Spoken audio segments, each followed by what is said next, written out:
Connor, just can you give me your sense of kind of where the group is at? Once again, my teammates come up short. All right, everybody, welcome to Honest Press Conferences, where in Honest Press Conferences, we take on the roles of those players and we say what those guys really want to say, players or coaches. So, or even executives. Hell, last week we had Stephen Walcom come by from the NHL, and he admitted that they don't know what the hell they're doing as referees. So we're going to go with a guy that was talked about very heavily over the weekend, the underrated version of the Islanders' top, or maybe I don't think he's underrated anymore, of the Islanders' top defensive unit, Mr. Ryan Pulock, who is Anthony LaRocco. So I know last week you guys had my defensive partner Pelech on. I'm glad that we're kind of had our coming out party this year. I know we're recognizing on a top pairing defenseman, but yeah, I know I've been made the news lately. I know game 4, I made a fantastic save to win the game for our team after my goaltender Varley kind of went for a stroll out there. I still don't know what he was doing there, but he did take me out to Borelli's after the game and kind of hung out with the Barstool guys. That was kind of fun. I had a nice filet mignon. It was delicious. But yeah, listen, I'm a smart defensive player. I saw McDonough had the puck. He hesitated after Nelly dove at him, and I figured, hey, listen, this is gonna be bad. If the puck goes in the net, the place may burn to the ground. So, I just did what I could, keep the puck out of the net. I had it in my mind that if I closed my hand on the puck, it would be a penalty shot. So I made sure I kind of just shimmied out my glove, made my body big when I went down to my knee, and kept the puck out. And a lot of people talk about my shot. I do have one of the hardest shots in the league.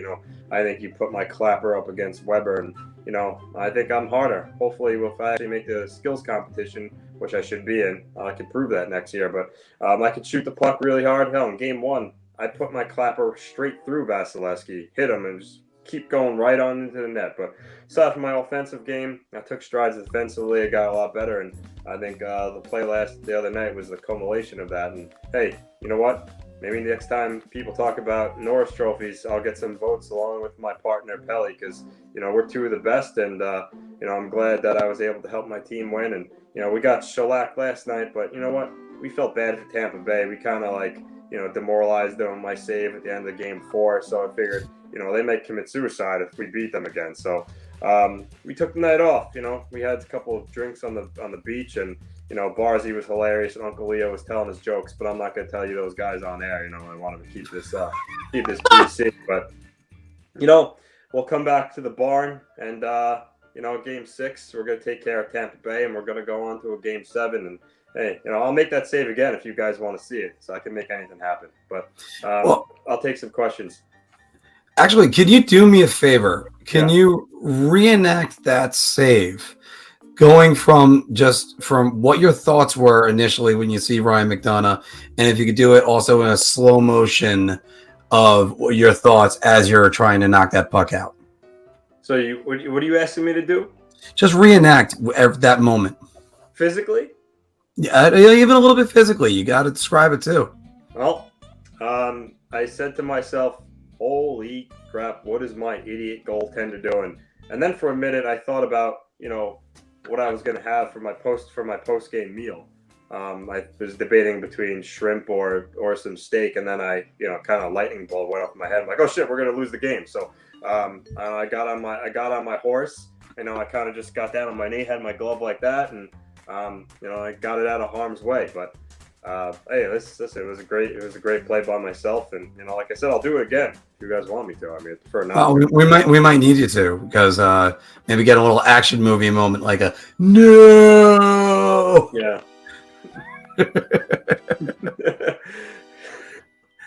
All right, Mr. Pogowski.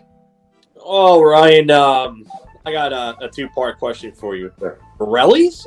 Like, seriously? Couldn't take you to friggin' Ella Beast Mamoni Gardens? Like, come on, Borelli's? What is that shit? And then, 2,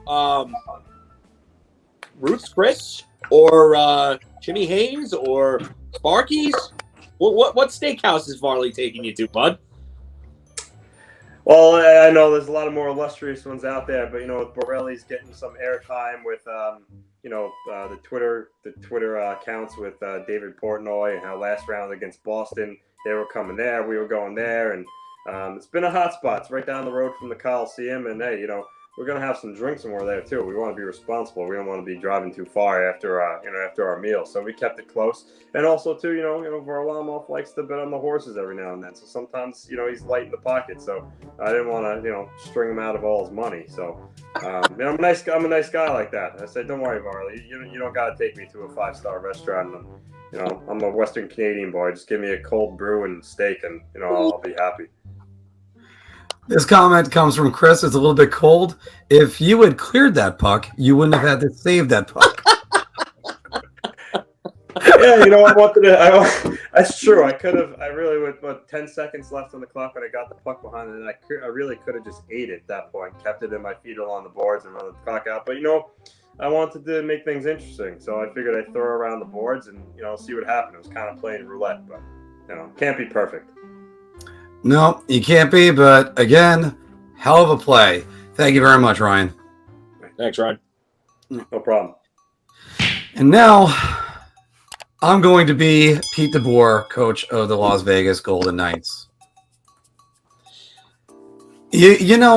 Everybody keeps counting this team out, or keep counting this team and saying, "Oh, well, they're not going to get past Colorado." Well, we got past Colorado, and they're the best team in the league, and we were the second best team in the league. And you know what, Macho Man Randy Savage style, I would say now we're the best team in the league. Oh yeah. So the problem though I have is that we're up against a story team like Montreal that the NHL clearly wants to be seeing the Stanley Cup Finals again before it gets to the 30-year anniversary of the last time a Canadian team won. I mean, that's all one thing, but I mean, watching my goaltender in a game we're dominating fumble a puck, have it go in front of a yawning net, and then it's put in, and watching them cheer, it's just no. Don't you know I got Robin Leonard? Don't you know I like him better? Come on, Mark, you've been doing a good job.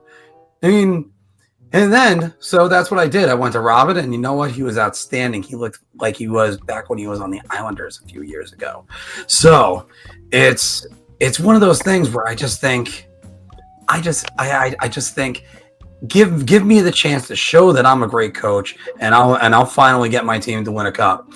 That's just what I believe. And you know what? I got the team to do it. I'm under the most pressure out of any coaches in the NHL right now. How many teams have an owner in an expansion franchise say, we're going to win the Stanley Cup within 5 years? Oh, gee, thanks, buddy. Can you at least give me some time? And I'm the second coach. That other poor sap, I wonder what happened to him. But, so, I'm going to take some questions right now, and I'll say this. Robin Leonard forever.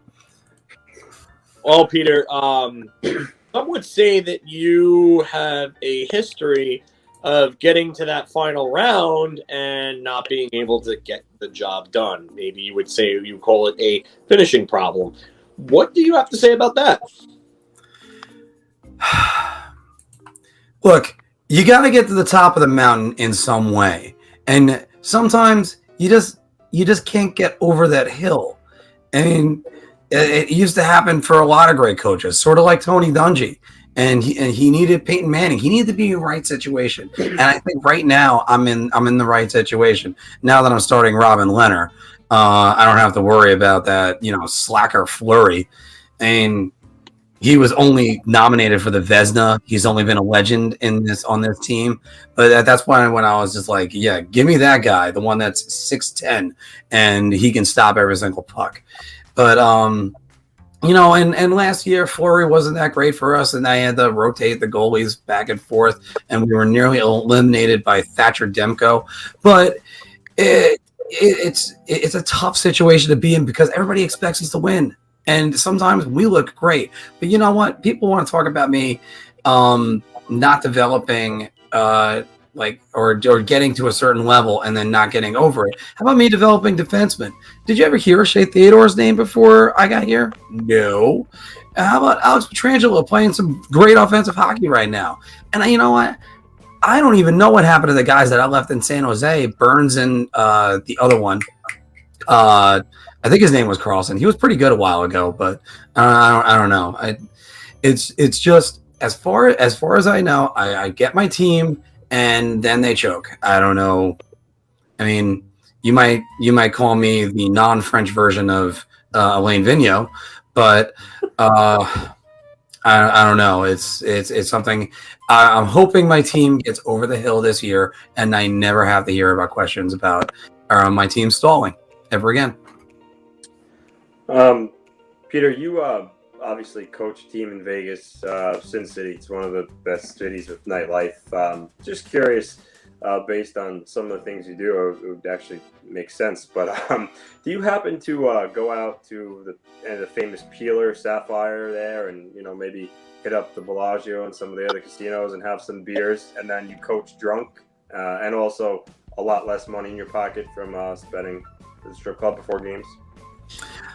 Well, you don't go before games. It's got to be like a carrot, so that way when you win games, then you might go out to those places.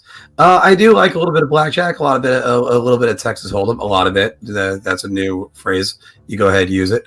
And it's just when I see there's a lot of nightlife that could be had, but you know what? I also want to make sure we're out of the papers. Come on, I'm a hockey coach. We're a hockey team. We don't make headlines. Leave that for the NBA.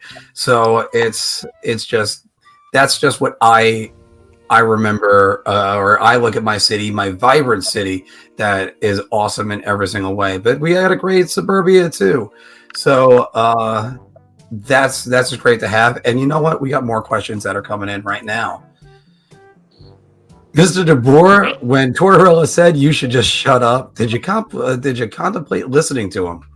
Well, the short answer is yes, because John could be a little bit intimidating. Remember when he tried to fight the entire Calgary Flames team when he was the coach of Vancouver? and he was in his 50s. He didn't give an F. So, but as far as I go, my teams, we're still in it, and hopefully we're going to win tonight. I'm going to make that claim. We will win tonight. It's easy for someone in Long Island to be saying that right now because there is no pressure on them in any single way. But, I'm going to say we're going to win, and we're going to go back to Montreal, and we're going to end the Canadiens Cup dreams on Saturday nights. So, thank you for your time.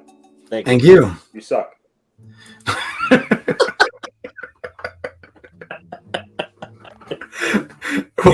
Every single one of my guys, Anthony's been saying sucks. like last week, Stephen Walker, die, you're terrible. And now, the moment we've all been waiting for. We have a special guest today, Mr. Jack Eichel, who is John Volkowski. Well, obviously, I know I'm the talk of the town because I'm Jack fucking Eichel, and that's just goes without saying. But we got a dumpster fire of an organization, one gigantic shit sandwich called the Buffalo Sabres, that decide that they want to air out my issues, and they don't want me to make a choice on my body on a surgery that I want to get so I can live a long, healthy life after I'm done playing this hockey. Yeah, I know you guys are paying me, $50 million over the next 5 years, and I've got a no movement clause that kicks in. But honestly, you idiots better deal me. Yeah, I'm talking to you, Kevin Adams. You better deal me because I ain't coming back and I ain't playing for you.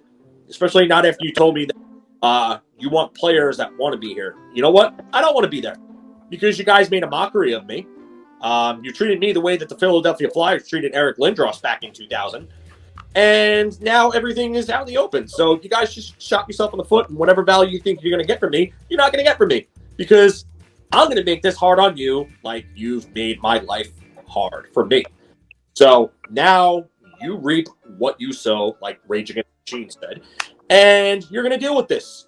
So whether you trade me to New York, where I really want to go because I don't want to deal with more losing like I have for the last half of a decade in a hopeless city that doesn't produce winners. I don't think Buffalo even has a major professional Sports Championship.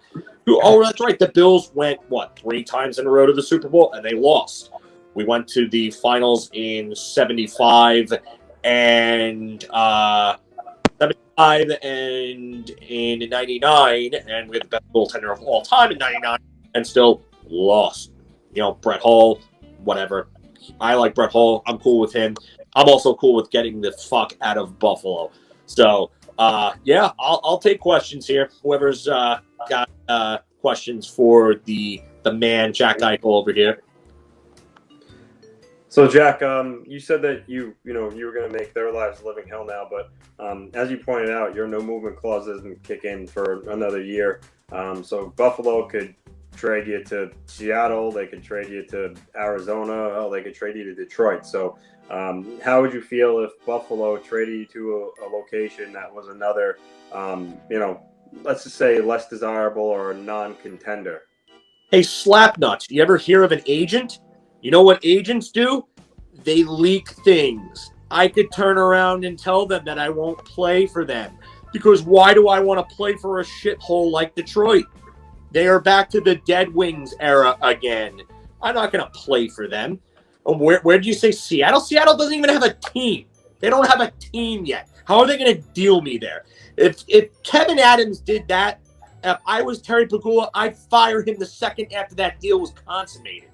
So no, Slapnuts, they're not trading me to a team like Seattle or Detroit or Columbus that doesn't have the assets to do it. I can just have my agent leak the fact that I'm not going to play for a team like that. You want to draw some real Eric Lindros comparisons? Here you go. I'm not going to play for you, Detroit. I'm not going to play for you, Seattle. I'm not going to play for you, Columbus. Calgary, yeah, I could be the captain of Seattle. Fuck off with that. I'm not going to be the captain of a friggin' fictional monster Kraken. What is this, friggin' Clash of the Titans? Get the hell out of here with that garbage name. Joke of a franchise. Yeah, I'm saying it. I'm going full Wayne Gretzky because I'm Jack Eichel and I can. Mickey Mouse franchise. Mickey Mouse. Without the Disney. Mickey Mouse. Anybody got some questions worth answering? I got a 3-part question, I guess, because you brought up Clash of the Titans. I just have to know, Jack, the '80s version or the update, which one was better? I've seen both of them, and the effects out of the '80s one looked like they were created by a bunch of 5-year-olds that had too much pixie sticks. So I would probably have to say the newer one, but I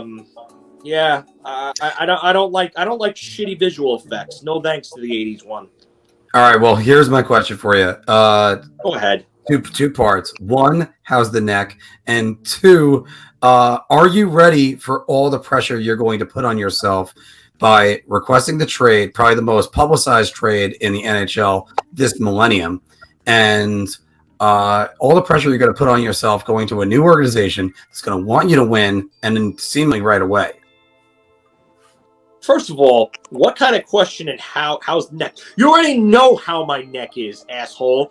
My neck is not doing well because my team won't let me go get a surgery that I want to get. Oh, guess what? Peyton Manning got that same damn surgery. And look at what Peyton Manning did. He had a record-breaking season, and then he was kind of a shell of himself after, but he was, 37, 38 years old? Still won a damn Super Bowl. Go friggin' figure. And they won't let me do it. So, good job, Buffalo medical staff. Not only you shit on the ice, but you're a shit organization with shitty doctors. Go get some new ones. And then you have the other part of the question. What the hell are you asking again? Are you ready for all the pressure you're about to put on yourself by this highly publicized trade? Do you know who Eric Lindros is? Yes. Do you remember what Eric Lindros did? He had one good season with the New York Rangers and was basically nothing after that. No! What did Eric Lindros do when he entered the league? Oh, okay. Attitude. I don't want to hear any noise from the peanut gallery over there. Well, he was good when he came into the league, but you're in a different situation than Eric Lindros coming in. a different situation from Eric Lindros. You want to know why? Because the Eric Lindros scandal, or that saga when he was, requesting his trade out of Quebec, was the most publicized saga of all time in sports. I don't want to play for the French because I hate the French.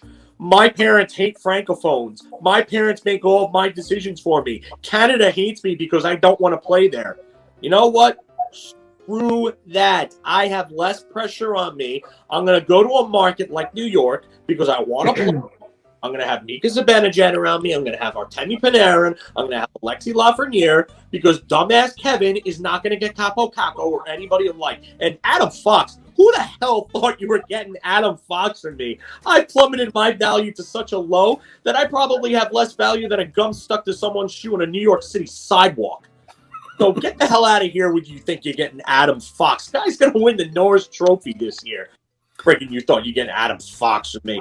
There is going to be no pressure on me. I'm going to come in as a mercenary to a team full of stars, young stars in the making, with a brand new coach that's also going to have some pressure on him, and that's going to alleviate some from me. And in New York, you know what? Hockey's number 4 in New York. So then I'm not going to have people up my ass asking stupid questions like that all the damn time. I'm going to be fine, and you're going to get over it, and I'm going to score goals. And you know what? What's going to happen? Why do I feel so entitled? I feel entitled because I've spent the last 6 years of my life in a fucking dumpster fire that's rolled down a San Francisco hill in flames all over the place, smacking into every car on the damn way. If you would deal with what I was dealing with in that situation, yeah, I know, shouldn't have signed that contract. Probably a stupid move in hindsight, but always 2020. But if you were to deal with that, you'd probably feel the same way that I do. And you know what? If they want to question me, they want to question my body, they want to tell me what to do, then you know what? This is what you deal with. You reap what you sow. So, Terry, make your move. I'm waiting. Oh, sorry. Wait. Oh, I hurt my neck carrying this team for the last 6 years. I guess you weren't watching that, though. It was supposed to be this was the final closeout for you. Yeah, you speak for yourself there, because just like Jaromir Jagr, when everybody said that they didn't want Jaromir Jagr, they didn't want Eric Lindros, what happened when Rick Nash?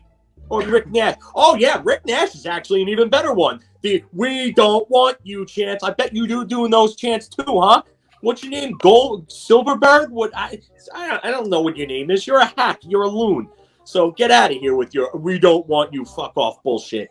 You know what? They didn't want Rick Nash either. And then what did Rick Nash do? Rick Nash started scoring highlight reel goals his first year there, and they wanted him. And they were cheering him when he scored in 10 or 11 straight games right before those 2014 Olympics. Yeah, you were cheering him then, weren't you? Yeah, we don't want you. Yeah, get out of here with that nonsense. Garbage. Jack, thank you very much for joining us. Fuck off. Oh, Jack you're not going to tell him that he's terrible? he's really angry. Jack Eichel's a really angry guy. Yeah, I know, Jack. I'd be angry too if I had to spend the last 5 years up in Buffalo, and you haven't even played a playoff game yet. At least if they lost the playoff game, that would be good. I mean, they aired his medical grievances out. Then they tell him, they basically burn the bridge with him. He burns the bridge with them. He doesn't want to be there. Obviously, the insults are just me, just obviously playing character. I'm being a heel like a wrestler would. But, I mean, if I'm Eichel, I probably want to say half that shit. I did tell John to go nuts. Yeah, it's the most moronic questions. Like, what are you doing, you know? Hey, we got Blue Shirt joining us from Australia again. Hey, Blue Shirt. I hope you just saw that, because I might make you Jack Eichel. Yeah. Sean, that's great. That's awesome. I mean, but again, wouldn't you? I mean, they have depression and anger issues after all of this crap. 6 years of taking what really is a discount contract. I know you don't like that contract, Mark, but tell me where you're getting a point per game player that paced out at a 94-point pace on a dumpster fire like that. If Jack Eichel plays that full season and Buffalo made the makes the playoffs last year, or they make the play-in round even, you're looking at him in MVP conversation. And for a while, he was in the MVP conversation. Yeah. So, I mean, I just don't know how you're getting a guy that's that level for less than $10 million on a non-entry level contract. But you know what? You gotta make move. I think Adams has got to deal him sooner or later because he can't come back. That bridge is burned. I actually, and again, my only concern is his health. I hope he's first for his sake. I hope he's healthy. If he becomes a New York Ranger, yeah, I probably might have my Eichel jersey on order. It won't be number 9, Jack. Sorry. Yeah. I'm gonna hope he's healthy and right away.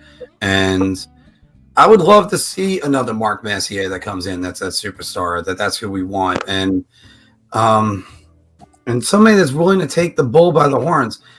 I don't have the best impression of Jack Eichel, and I really want to change that because, again, can't wait to watch for them for Team USA. But even on Team USA, he's still the second center.